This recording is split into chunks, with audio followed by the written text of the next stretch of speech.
Boker Tov, everyone. And once again, it's time for a taste of Torah.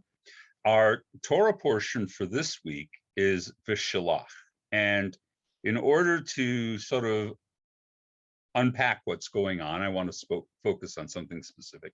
I want to start out with the theme of idols. Now, idols serve many different functions, and in different cultures, they appear in different forms. Here in America, we like our celebrity idols. Here's one of my favorite, Gal Gadot. I don't actually worship her. I merely venerate her. But in any case, what we're going to be talking about this week is actually something that sort of falls into the category of idols, but actually has its own status, and it has its own term. It's called teraphim, and it appears multiple times in the Hebrew Bible, and that's probably a little bit more like these. This is a reproduction of the terracotta warriors that were buried in China with an ancient emperor, and anyone who's been to a Chinese restaurant has seen one of these Fu lions that appears, and usually you see two of them.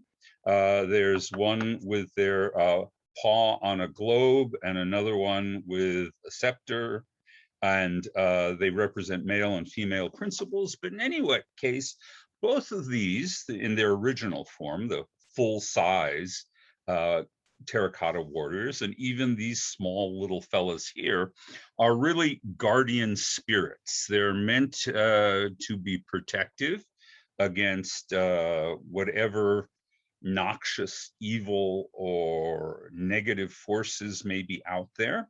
And the type of idol referred to in the Hebrew Bible, known as teraphim, are probably like those. And indeed, the ones we're going to be talking about are about this size.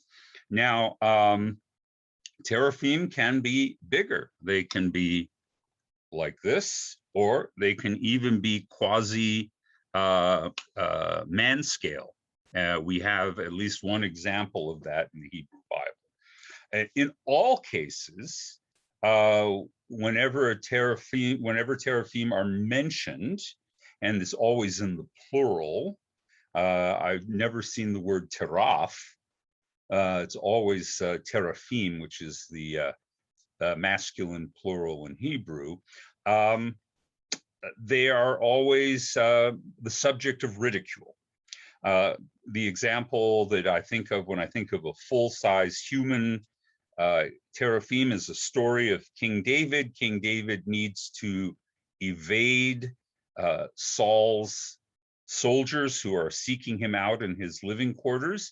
And so what does he do? He takes teraphim and he puts him in his bed, Ferris Bueller style, and covers it up and pretends that that is him. And then he jumps out the window, and his wife covers for him. When the soldiers arrive to arrest David, she says he's sleeping and points to him, and is able to delay them some time before they finally push their way in and discover that they've been deceived. It was a distractor, et cetera, et cetera. So now, you could ask the question, why does David have an idol in his bedroom? But I don't think that's really the point of the story. That idols were apparently very widespread in the early centuries of Israelite culture. The point is rather to make fun of them. How the teraphim are used simply to trick other people is a kind of meta commentary on the uselessness of teraphim in general. So I don't think we're supposed to look that deeply at it. And in our Torah portion this week, Vayishlach, we encounter a similar story meant to humiliate the teraphim. So our ancestor Jacob has decided that after 20 years, it's time for him to leave his life living under the shadow of his uncle and father-in-law, Laban, And so he rounds up all of his flocks and all of his herds and all of his employees, his wives. He's got two of them. He's got two concubines. He's got 12 children, at least. No, 11 children at this point. And he decides to depart. He's going back to the land of Canaan, aka eventually the land of Israel. Now, the interesting subplot that goes on in all of this is that his younger and more beloved wife, Rachel, decides to take Laban's teraphim with her. Now, this is a story with a lot of conundrums in it. What the heck is going on here? Why take them? Why is she interested in them in the first place?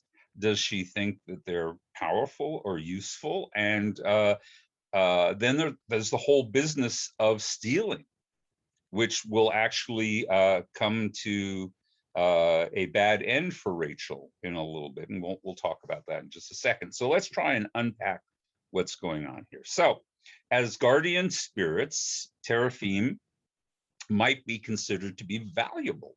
So it's possible that Rachel is taking them for her own use. All right. And Laban, when he discovers they're gone, he's horrified. And that's what really propels him to pursue Jacob and his daughters on the road as they're making their way back to the land of Canaan. Now, the Jewish commentators have tried in a couple of different ways to spare Rachel the embarrassment of running around with idols, presumably since she's married to Jacob, that he has introduced her to the family monotheism. But it may not be so simple as all of that. But in any case, so some commentators are saying that she does it to try and wean her father off of idolatry. Of course, there's a couple of problems with that. Problem number one, if she just wanted to take away his idols, why didn't she just bury them or throw them away on the road? Why did she keep them? And then, of course, the answer is, how is stealing them going to convince him to give it up? That doesn't make a great deal of sense, despite the fact that Rashi makes that particular argument. Another argument would be that she thinks they're valuable and that she wants to hang on to them because she thinks it will protect her new family. That seems a little more plausible until we get to the actual moment where Laban and his entourage, his retainers, catch up with Jacob. There's a confrontation. Laban talks about how his teraphim have been taken by Jacob. Jacob, not knowing what Rachel has done, completely denies this and speaks the very fateful words, anyone who has stolen them deserves to die. See, in ancient culture, the things we say out loud have consequences. So in any case, Jacob lets Laban search the camp. He attempts to search the camp. He doesn't find anything. He comes to his daughter, Rachel, who is evidently seated on a camel on whatever went as a saddle for camels back then. And underneath the blanket is the teraphim she's stolen. And her father wants to search her, but her answer is, I'd love to, Dad, but I'm menstruating. All right.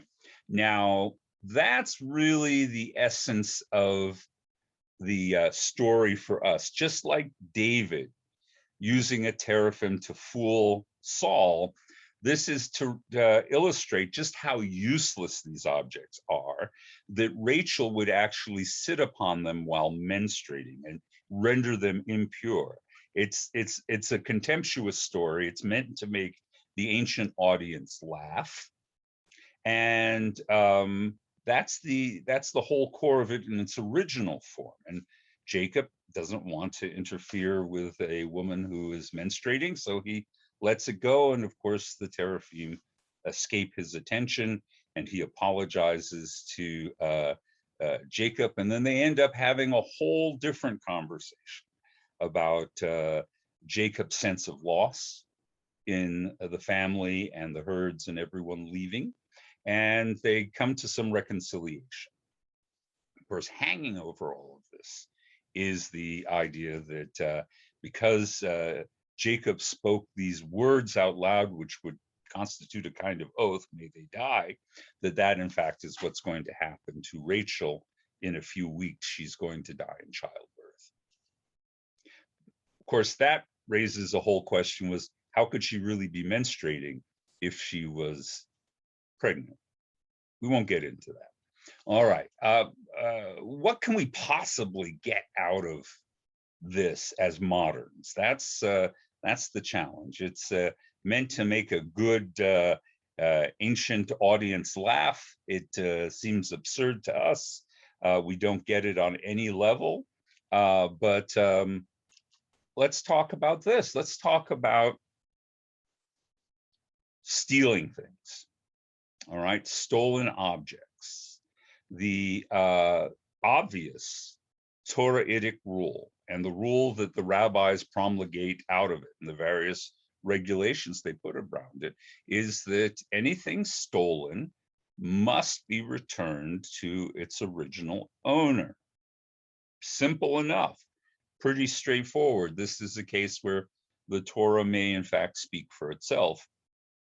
We understand the fundamentals, but it gets more complicated on the basis of two possibilities that the rabbis also discuss.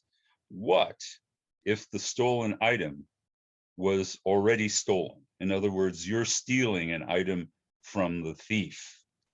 Do you have an obligation to return it? That's an interesting discussion. You know that it's been stolen, but you don't necessarily know to whom. How do you return it or not, especially if you paid for it? And in the rabbinic tradition, the answer is, well, the original owner, has the original owner given up on recovering it or not?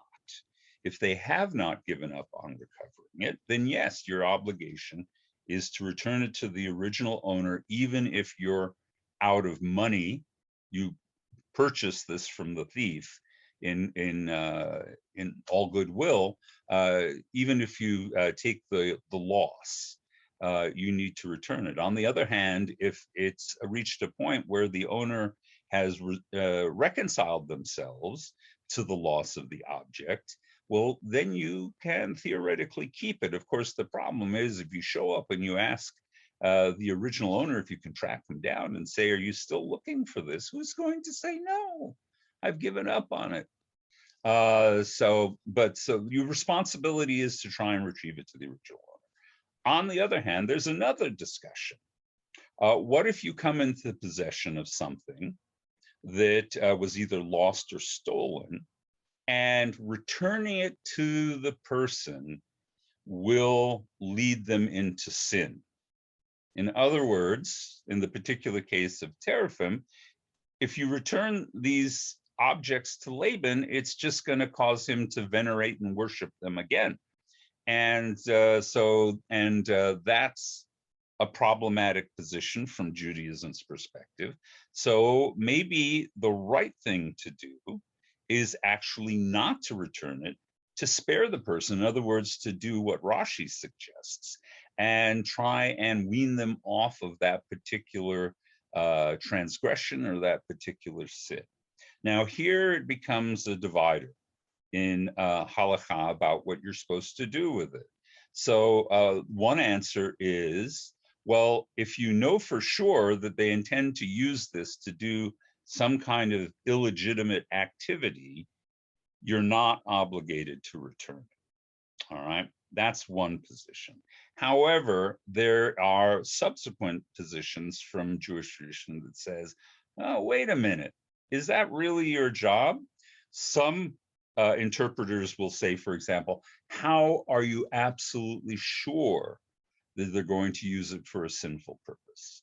Can you definitively say that? If you can't, you got to give it back.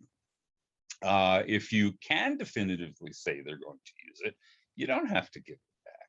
But there are others who are even more adamant about it, that say you need to return it regardless. And one of the principles of that is, okay, you don't necessarily need to apply to a Gentile Jewish law. But what you do have to do is you have to apply Gentile law. If this would be considered a stolen object that must be returned among Gentiles, well, that's all you need to know. Regardless of whether it's going to be used for a sin, you have an obligation to honor the Gentile law, what is called in Jewish law, Malchut Dina Malchut, that the law of the land is the law. And even though it's not Jewish law, Jews are obligated to adhere to it. So there's actually a split in Jewish tradition about what you do with an object that may lead others to transgression. But I would say in the general thrust of the tradition, any stolen object needs to be returned. And therefore, some commentators conclude Rebecca gets exactly what she deserved. Not Rebecca, Rachel, forgive me. Rachel gets exactly what she deserves for stealing these teraphim. Kal v'chomer, all the more so if she intended to continue using them herself. So a lesson for us that could still apply today, that even if from a Jewish law perspective, something is questionable or undesirable, we still have an obligation, we are still bound to conduct ourselves by the general principles of the law of the land, of the way that our neighbors govern themselves.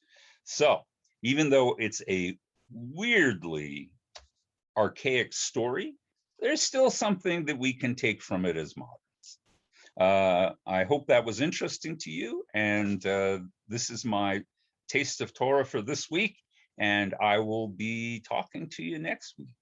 In the meantime, have a lovely, wonderful experience this week, and remember to look for things to be grateful for. Boker Tov, everyone.